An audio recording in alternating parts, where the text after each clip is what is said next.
Hello everyone, कैसे हैं आप सभी लोग।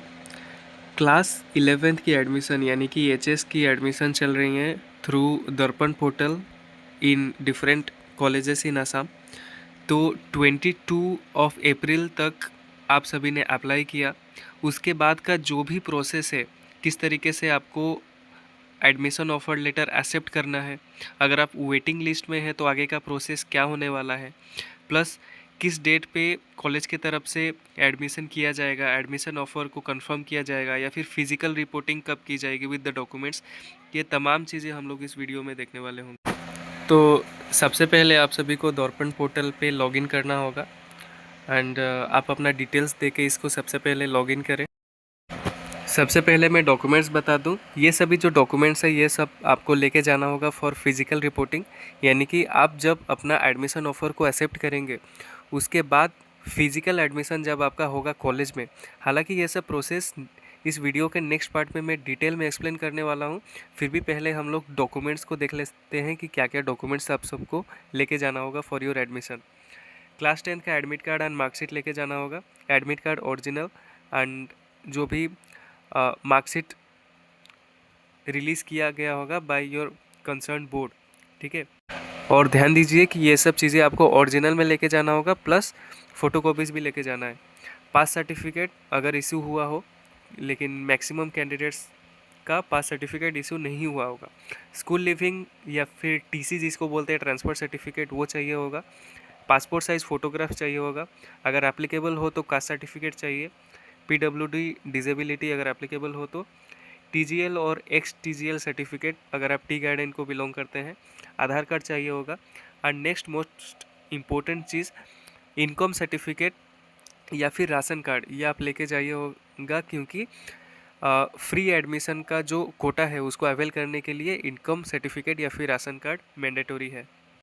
इसके साथ साथ एक्नोलॉजमेंट रिसिप्ट जो आप दर्पण पोर्टल से डाउनलोड कर सकते हैं उसको लेके जाना होगा, प्लस वो जो आपने एडमिशन रिक्वेस्ट को एक्सेप्ट किया है उसका पीडीएफ वो भी साथ में लेके जाना होगा, ठीक है। सो नेक्स्ट हम लोग आगे देखते हैं कि कंप्लीट प्रोसेस क्या होने वाला होगा एडमिशन एक्सेप्ट करने के बाद। उसको हम लोग डिटेल में एक बार देख लेते हैं। लॉगिन करने के बाद कुछ ऐसा इंटरफेस आपको देखने को मिलेगा। आप जिस भी कॉलेजेस में अप्लाई किए होंगे सबसे पहला ऑप्शन होगा एडमिशन ऑफर का, यानी कि किन किन कॉलेजेस के तरफ से आपको एडमिशन ऑफ़र की गई है। तो इस पर आप सिंपली क्लिक करेंगे। क्लिक करने के बाद सभी के सभी एप्लीकेशंस आपको देखने को मिलेगी। कुछ कॉलेजेस में आपको देखने को मिलेगा नॉट सिलेक्टेड इन सिलेक्शन और waiting list by the institute yet, यानी कि अभी तक इस पर्टिकुलर कॉलेज या फिर इंस्टीट्यूशन में आपका जो एप्लीकेशन था फॉर टेकिंग एडमिशन वो एक्सेप्ट नहीं किया गया है, ठीक है। तो नेक्स्ट कुछ कॉलेजेस में ऐसा आपको देखने को मिलेगा, congratulations you have been offered admission by the institute, please accept admission offer in one institution only. जिस कॉलेजेस में आपका एडमिशन एक्सेप्ट हुआ है उन कॉलेजेस के तरफ से आपको एक्सेप्ट एडमिशन रिक्वेस्ट, जैसा कि आपको यहाँ पे देखने को मिलेगा, ये उन कॉलेजेस में आपको ऑफ़र किया गया होगा। सिमिलरली इस पर्टिकुलर इंस्टीट्यूशन में भी देखिए एक्सेप्ट एडमिशन रिक्वेस्ट का ऑप्शन है, यानी कि जिस जिस कॉलेजेस में आपको एडमिशन ऑफ़र किया है, जिस भी कॉलेजेस ने आपको एडमिशन ऑफ़र किया है उन कॉलेजेस के तरफ से एडमिशन ऑफ़र दिया गया है। एंड आप ध्यान में रखिएगा, सिर्फ़ और सिर्फ एक कॉलेज का एडमिशन ऑफ़र को एक्सेप्ट करना है आप सभी को, ठीक है। सिंपली आप एडमिशन ऑफ़र में क्लिक कीजिए एंड उसके बाद जिस भी कॉलेज का एडमिशन ऑफ़र आप एक्सेप्ट करना चाहते हैं सिंपली वहाँ पे आप एक्सेप्ट एडमिशन ऑफ़र के ऊपर क्लिक करके एक्सेप्ट कर सकते हैं। सिंपली आप सभी को स्क्रॉल डाउन करना है। फॉर एग्ज़ाम्पल मुझे ये एडमिशन रिक्वेस्ट को एक्सेप्ट करना है, मैं सिंपली इस पर क्लिक करूँगा एंड आप अपना पिन डाल दीजिएगा। ओके, पिन डालने के बाद कुछ ऐसा आप सभी को देखने को मिलेगा, admission request accepted by you, now visit the institute with all necessary documents for admission like original class 10th admit card, marksheet etcetera along with passport size photographs, ठीक है। तो आपने इस पर्टिकुलर कॉलेज का एडमिशन ऑफ़र को accept कर दिया है। अब नेक्स्ट प्रोसेस होगा फिज़िकल रिपोर्टिंग यानी कि फ़िज़िकल डॉक्यूमेंट्स ओरिजिनल विथ फ़ोटोकॉपीज़ लेके आपको उस पर्टिकुलर कॉलेज में विज़िट करना होगा एंड आप सभी का एडमिशन कंफर्म कराना होगा, ठीक है। एंड जब आप एक पर्टिकुलर इंस्टीट्यूशन में एडमिशन एक्सेप्ट को एडमिशन रिक्वेस्ट को एक्सेप्ट करेंगे, उसके बाद आप बाकी कॉलेजेस में एक्सेप्ट नहीं कर सकते, ऑटोमेटिकली आपका जो एप्लीकेशन है वो रिजेक्ट कर दिया जाएगा। एंड अगर आप गलती से उस पर्टिकुलर कॉलेज में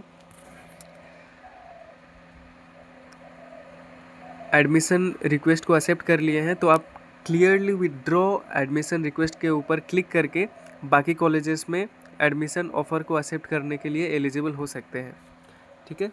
एंड इसके बाद मैं कुछ नेक्स्ट डेट शीट बता देता हूँ किस किस डेट पे क्या क्या होने वाला था। एज यू नो 12 से लेकर 22 तक आप सभी लोग एप्लीकेशन प्रोसेस सबमिट किए थे। 23-24 को मेरिट लिस्ट बनाई की एंड आज यानी कि 25 ऑफ अप्रैल को provisional selection list and waiting list publish किया गया, जिसके रिजल्ट में आप सब ने अपना एडमिशन ऑफ़र एक्सेप्ट किया। उसके बाद नेक्स्ट इम्पोर्टेंट डेट है 25 to 27 यानी कि 25 से 27 के बीच में ही आप सभी को एडमिशन ऑफ़र को एक्सेप्ट करना होगा। एंड नेक्स्ट है 28 से 8 ऑफ मई यानी कि इस डेट में आपका जो एडमिशन ऑफ़र है वो फाइनली कंफर्म किया जाएगा by the institution, by your college. तो आपको एडमिशन ऑफ़र को एक्सेप्ट करने के बाद आप जिस भी कॉलेज का एडमिशन ऑफ़र एक्सेप्ट किए हैं उस पर्टिकुलर कॉलेज में जाइए। वहाँ पर क्लियरली आप सबको एक डेट दी जाएगी जिस डेट पे आप सबको अपना डॉक्यूमेंट्स लेके पासपोर्ट साइज़ फ़ोटोग्राफ्स, फ़ोटोकॉपीज़ ये सब चीज़ें ले जाके आप अपना जो एडमिशन है उसको कंफर्म करा सकते हैं एंड कंसिक्वेंटली आपकी क्लासेस भी उसी दौरान चालू की जाएंगी।